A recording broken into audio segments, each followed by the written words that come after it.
I do wonder whether the Minister is able to touch on the impact that this has on Gibraltar, because with the decisions that we make today around the tax rates on gambling will have an effect on Gibraltar.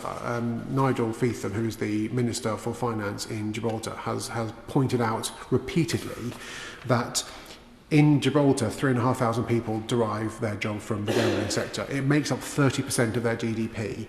1/3 of their tax receipts comes from the gambling sector. He has said only this week that it will remove tens of millions of pounds from the Gibraltar government's budget. And there's absolutely no way that they can replace that from domestic sources in any reasonable time.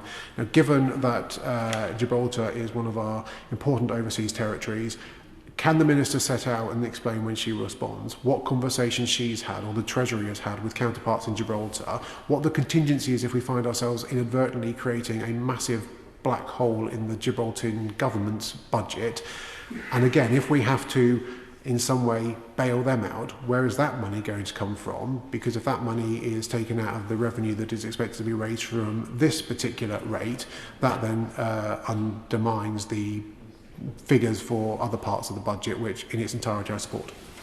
My honourable friend, the member for Stoke-on-Trent Central, also raised Gibraltar, and of course we recognise that Gibraltar has a gambling industry that very much faces the UK. I can assure him that there has been engagement, not by me but by some of my colleagues in the Treasury with Gibraltar to that end.